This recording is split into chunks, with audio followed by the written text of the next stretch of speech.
ഈശോമിശിഹായ്ക്ക് സ്തുതിയായിരിക്കട്ടെ. ആത്മീയ ഭോജ്യത്തിൽ നാം ഇന്ന് വിചിന്തനം ചെയ്യുന്നത്, നിന്റെ വിശ്വാസത്തെ വെല്ലുന്നതാണോ നിന്റെ ബുദ്ധിയും യുക്തിയും? ഇത് നമ്മോട് തന്നെ ചോദിക്കേണ്ട ഒരു ചോദ്യമാണ്. ഒരമ്മ സൂചിപ്പിച്ച കാര്യം സ്വന്തം മകനെക്കുറിച്ച് അവർ പറഞ്ഞാണ്, ഒന്നുകിൽ എൻ്റെ മകന് മാനസാന്തരം സംഭവിക്കണം, അല്ലെങ്കിൽ അവൻ മരിച്ചു പോയിക്കോട്ടെ. ഇപ്പം അവൻ പോകുന്നത് പോലെ ജീവിക്കുന്നത് കാണാൻ എനിക്ക് താല്പര്യമില്ല. ഒന്നുകിൽ അവന് മാനസാന്തരം ഉണ്ടാകണം, അതല്ലെങ്കിൽ അവൻ മരിച്ചു പോയിക്കോട്ടെ. മരിച്ചുപോയെന്നുള്ള ഒരു വിഷമേ ഉണ്ടാകത്തുള്ളൂ. പക്ഷേ ഇന്നവൻ ചെയ്തുകൊണ്ടിരിക്കുന്ന കാര്യങ്ങൾ അവരുമായിട്ട് സംസാരിച്ചപ്പോൾ എനിക്ക് മനസ്സിലായൊരു കാര്യം, അവനെ ഭരിച്ചുകൊണ്ടിരിക്കുന്നത് വിശ്വാസമൊന്നുമല്ല, സ്നേഹമൊന്നുമല്ല, ബുദ്ധിയും യുക്തിയും. ഈ ബുദ്ധിയും യുക്തിയും നമ്മളെ ഭരിക്കുന്ന ഒരവസ്ഥയിൽ നമ്മുടെ കൂടെ ജീവിക്കുന്നവർക്ക് തന്നെ അത് വലിയ അസഹനീയമായി മാറാം. കാരണം അവർക്ക് സ്നേഹത്തിൻ്റെ തലത്തിലോ സത്യത്തിൻ്റെ തലത്തിലോ വിശ്വാസത്തിൻ്റെ തലത്തിലോ ഒന്നും ചിന്തിക്കാൻ പറ്റത്തില്ല. അവരുടെ ബുദ്ധി എൻ്റെ ബുദ്ധി പറയുന്നു, ബുദ്ധിക്ക് മനസ്സിലാക്കാൻ പറ്റുന്നു, അത് മാത്രം അംഗീകരിച്ചു പോകുന്ന ഒരവസ്ഥ ചില വ്യക്തികളിൽ നമ്മൾ കണ്ടെന്നു വരും. ഇതിൻ്റെ വെളിച്ചത്തിൽ ആദ്യമായി നമ്മൾ ചിന്തിക്കുന്നത്, ബുദ്ധിയും യുക്തിയും ദൈവദാനമാണ്, ദൈവത്തിൻ്റെ ദാനം. പക്ഷേ വിശ്വാസവും ദൈവത്തിൻ്റെ ദാനമാണ്, അത് മറക്കരുത്. ബുദ്ധിയും യുക്തിയും, നമുക്കറിയാം എല്ലാവരും ഒരേ ബുദ്ധി സാമർഥ്യമുള്ളവരല്ല. 1 കൊരിന്തോസ് 1-ാം അധ്യായം 27 മുതൽ വായിക്കുമ്പോൾ അവിടെ പറയപ്പെട്ടിരിക്കുന്ന ഒരു കാര്യം, നിങ്ങളിൽ ബുദ്ധിമാന്മാരായിട്ടുള്ളവർ ഒത്തിരിയൊന്നുമില്ല. കർത്താവ് തിരഞ്ഞെടുത്ത വ്യക്തികളിൽ, അപ്പസ്തോലന്മാരിൽ, ശിഷ്യന്മാരിൽ വലിയ ബുദ്ധിമതികളായിട്ടുള്ളവർ ഒത്തിരി പേരൊന്നുമില്ല. കർത്താവ് നിസ്സാരരെ, സാധാരണക്കാരെ തിരഞ്ഞെടുത്തു, അവരെ അഭിഷേകം ചെയ്തു. അവർക്ക് ബുദ്ധിമാന്മാരെ പോലും അതിശയിപ്പിക്കാൻ പറ്റി. അതുകൊണ്ട് ബുദ്ധിയേക്കാൾ നമുക്ക് പ്രധാനപ്പെട്ടത് ഈ അഭിഷേകവും വിശ്വാസത്തിൻ്റെ ആ ഒരു പിൻബലവുമാണ് എന്ന കാര്യം നമ്മൾ വിസ്മരിക്കരുത്. വിശ്വാസത്തിൽ വേരുറച്ചു നിൽക്കുന്നവർക്ക് അവരുടെ ബുദ്ധി, യുക്തി ഇതെല്ലാം ഉപയോഗിക്കാൻ പറ്റും. They will compliment their faith. അതാണ് ശരിക്കും സംഭവിക്കേണ്ടത്. വിശ്വാസത്തിന് എതിരായിട്ട് പോകരുത്, വിശ്വാസത്തെ പരിപോഷിപ്പിക്കുന്ന ആ ഒരവസ്ഥയിലേക്ക്, കോംപ്ലിമെൻ്റ് ചെയ്യുന്ന ഒരവസ്ഥയിലേക്ക് നമ്മുടെ ബുദ്ധിയെയും യുക്തിയെയും നമുക്ക് ചാനൽ ചെയ്യാനായിട്ട് സാധിക്കണം.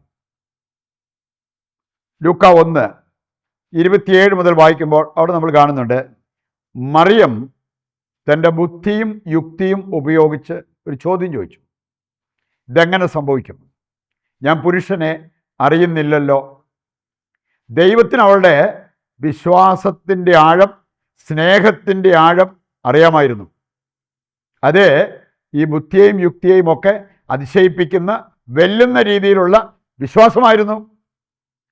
മറിയത്തിന് എന്തെങ്കിലും സംഭവിച്ചോ? അതിന് മറുപടിയാണ് അവൾക്ക് ലഭിച്ചത് ഗബ്രിയേൽ ദൂതനിലൂടെ. പക്ഷെ നമുക്ക് കാണാൻ സാധിക്കും, ലൂക്ക 1-ാം അധ്യായത്തിൻ്റെ 18-ാമത്തെ വചനം എടുക്കുമ്പോൾ അവിടെ നമ്മൾ കാണുന്നു, സക്കറിയ ദൂതനോട് ചോദിച്ചു, ഇതെങ്ങനെ സംഭവിക്കും? ഇത് എങ്ങനെ മനസ്സിലാക്കാൻ പറ്റും? എൻ്റെ ഭാര്യയുടെ പ്രായം, എൻ്റെ പ്രായം. പക്ഷെ അവിടെ സംഭവിച്ച എന്താണെന്ന് വചനം നമ്മെ പഠിപ്പിക്കുന്നുണ്ട്. അവൻ്റെ നാവ് കെട്ടപ്പെട്ടു. പക്ഷേ ഈ ഒരു കാര്യം പരിശുദ്ധ കന്യകാമറിയത്തിൻ്റെ ജീവിതത്തിൽ സംഭവിക്കുന്നില്ല. കാരണം അവളുടെ വിശ്വാസം കഴിഞ്ഞിട്ടേ ഉള്ളൂ ബുദ്ധിയും യുക്തിയും. അതുകൊണ്ട് ആ വിശ്വാസം നിലനിർത്തിക്കൊണ്ട് ബുദ്ധിയും യുക്തിയും ഉപയോഗിച്ചെടുത്ത് ഒരു ബുദ്ധിമുട്ടും പ്രയാസവും ഒരു നഷ്ടവും ഒരപകടവും വന്നില്ല എന്നുള്ളത് മറിയത്തിൻ്റെ കാര്യത്തിൽ നാം മനസ്സിലാക്കുന്ന ഒരു കാര്യമാണ്. രണ്ടാമതായിട്ട് വചനം നമ്മെ ഓർമ്മിപ്പിക്കുന്ന ഒരു കാര്യമുണ്ട്, നിൻ്റെ ബുദ്ധിയെ നീ ആശ്രയിക്കരുത്. അതിനേക്കാൾ നമ്മൾ ആശ്രയിക്കേണ്ടത് ദൈവത്തിലാണ്, നമ്മുടെ വിശ്വാസത്തിലാണ്. ഇത് നമ്മൾ കാണുന്നുണ്ട് സുഭാഷിതങ്ങൾ 3-ാം അധ്യായം 5-ാമത്തെ വചനം. അവിടെ പറഞ്ഞിരിക്കുന്നത്, നിൻ്റെ ബുദ്ധിയെ നീ ആശ്രയിക്കരുത് എന്നാണ്. 2 ദിനവൃത്താന്തം 32 നമ്മൾ കാണുന്നുണ്ട്, സന്നക്കരിവ് അവൻ ആശ്രയിച്ചത് അവൻ്റെ ബുദ്ധിയിലാണ്, അവൻ്റെ സാമർഥ്യത്തിലാണ്. അവന് അതിൻ്റെ പേരിൽ ദൈവദൂഷണം വരെ പറഞ്ഞു. എന്താണ് അവന് സംഭവിച്ചത്? അവൻ്റെ മക്കളിൽ ഒരാൾ അവൻ്റെ തല വെട്ടി മാറ്റുന്നത് നമുക്ക് കാണാൻ പറ്റും. അതുകൊണ്ട് ബുദ്ധിയിൽ ആശ്രയിച്ചിട്ട് അവന് സംഭവിച്ചത് വെറുതെ അല്ല വചനം പറയുക, നിന്റെ ബുദ്ധിയിൽ നീ ആശ്രയിക്കരുത് എന്ന്. ബുദ്ധി നമ്മെ ഭരിച്ചാൽ നമ്മുടെ ജീവിതത്തിൽ ഉണ്ടാകാവുന്ന ചില കാര്യങ്ങൾ മനസ്സിലാക്കിയിരിക്കുന്നത് നല്ലതാണ്. ഒന്ന്, നമ്മുടെ ചിന്തയിൽ അത് പ്രകടമാകും. ബുദ്ധിയിൽ ആശ്രയിക്കുന്നവരുടെ ചിന്ത പോകുന്നത് വേറൊരു രീതിയിലായിരിക്കും, സാധാരണക്കാരുടെ ചിന്തയേക്കാൾ. 2 മക്കബായർ 5:21 വായിച്ചാൽ, ബുദ്ധി ഭരിച്ചിരുന്ന അന്ത്യോക്കസ് രാജാവ് വിളിച്ചു പറഞ്ഞൊരു കാര്യം, എനിക്ക് വേണമെങ്കിൽ കടലിലൂടെ ഓടാം, കരയിലൂടെ നീന്താം. അവൻ ബുദ്ധിയിൽ ആശ്രയിച്ചപ്പോൾ, അഹങ്കരിച്ചപ്പോൾ അവനുണ്ടായ ഒരവസ്ഥ, അവൻ്റെ ചിന്തയിൽ അത് പ്രകടമായി. വേറെ ചില കാണാൻ സാധിക്കും ചില വിചിത്രമായ കമൻസ് ഞാനും കേട്ടിട്ടുണ്ട്. ചിലരുടെയൊക്കെ കമൻസ്, ചിലപ്പോൾ നമ്മുടെ എപ്പിസോഡ് അതിൻ്റെ കമൻസ് പരിശോധിക്കുമ്പോൾ നമുക്ക് കാണാൻ സാധിക്കും, ബുദ്ധിയിൽ ആശ്രയിക്കുന്നവർ അവരിടുന്ന ചില കമൻസ് വളരെ വ്യക്തമായിട്ട് മനസ്സിലാക്കാൻ പറ്റും. ഒരിക്കൽ ഞങ്ങൾ ക്യാരിസ്വാനിൽ തന്നെ വെച്ചിരുന്നൊരു ബോർഡുണ്ട്, ആദ്യം ഈശോ പിന്നെ അച്ഛൻ. അതൊരു നല്ല ഉദ്ദേശത്തോടു കൂടി വെച്ചതാണ്. 1-2 പേര് അത് വായിച്ചിട്ട് അവർ കമൻറ്റ് പറഞ്ഞത് ഇങ്ങനെയാണ്, എന്ന് പറഞ്ഞാൽ ഒരുമാതിരിപ്പെട്ട കാര്യങ്ങളെല്ലാം ഈശോയ്ക്ക് ചെയ്യാൻ പറ്റും, നടക്കാതെ വരുവാണെങ്കിൽ അച്ഛൻ അത് നടത്തിത്തരും, പ്രാധാന്യം അച്ഛന് എന്ന രീതിയിൽ അവരങ്ങനെ ഒരു കമൻറ്റ് പാസ്സാക്കുന്നത് ഞങ്ങൾ കേട്ടതാണ്. വേറെ ചിലർ വിതക്കാരൻ്റെ ഉപമ മത്തായി 13 വായിച്ചാൽ നമുക്ക് കാണാൻ സാധിക്കും. ഒരാളുടെ കമൻറ്റ് ഇതായിരുന്നു, ആ വിതക്കാരൻ സൂക്ഷിച്ചങ്ങ് വിതച്ചാൽ പോരായിരുന്നു, പുള്ളി എന്തിനാ കൊണ്ടുപോയി വഴിയരിയിൽ കൊണ്ടുപോയി വിത്തിട്ടെ, പാറപ്പുറത്ത് കൊണ്ട് വിത്തിട്ടത്. ശരിക്കും അതിൻ്റെ കാതലായ സന്ദേശം എന്ന് പറയുന്നത് നമുക്കറിയാമല്ലോ, മത്തായി 5 നമ്മൾ വായിക്കുന്നൊരു കാര്യമാണ്, കർത്താവ് മഴ പെയ്യിക്കുമ്പോൾ എല്ലാവരുടെയും മേൽ, ദുഷ്ടരുടെയും ശിഷ്ടരുടെയും മേൽ അത് പെയ്യാൻ അനുവദിക്കുന്നു. ഓൾ ഇൻക്ലൂസീവ് എന്ന് പറഞ്ഞാൽ യേശുക്രിസ്തുവിലുള്ള രക്ഷ എല്ലാവർക്കും ഉള്ളതാണ്.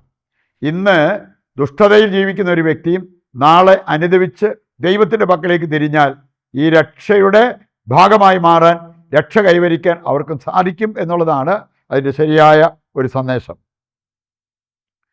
വേറെ ചിലർ യൂദാസ് കർത്താവിനെ ഒറ്റിക്കൊടുത്തതിനെക്കുറിച്ച് പറയുന്ന കമൻറ്റ് ഞാൻ കേട്ടിട്ടുണ്ട്.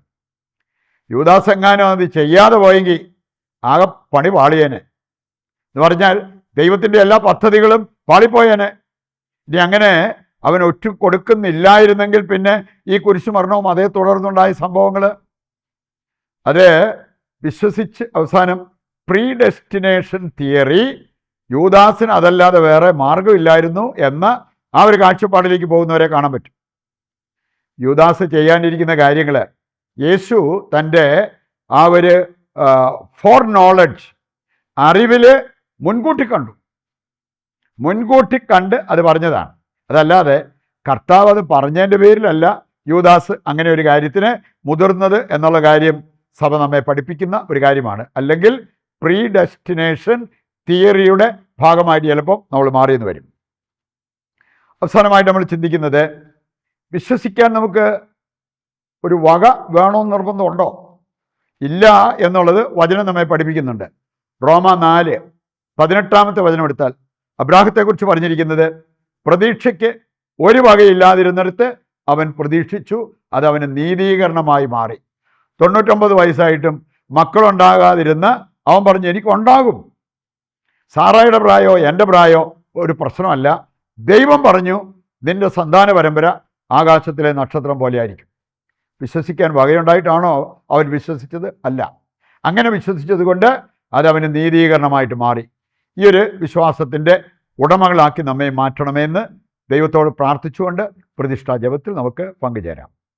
ദൈവത്തിൻ്റെ വചനം ഹൃദയത്തിലേക്ക് ഏറ്റെടുത്തവരാണ് നമ്മൾ. ദിവ്യകാരുണ്യത്തിൻ്റെ ആശീർവാദത്തിനായിട്ട് നമ്മൾ പ്രാർത്ഥിച്ചൊരുങ്ങുന്നു.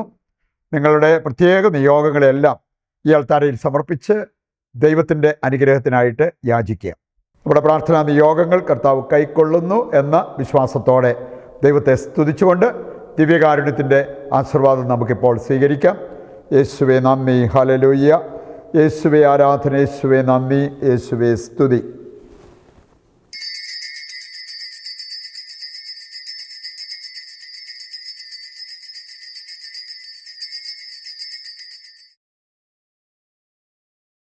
ഈശോ മിശിഹായ്ക്ക് സ്തുതിയായിരിക്കട്ടെ. മറ്റൊരു എപ്പിസോഡുമായി നാളെ വീണ്ടും നമുക്ക് ഒന്നിക്കാം. ദൈവം നിങ്ങളെ സമൃദ്ധമായി അനുഗ്രഹിക്കട്ടെ.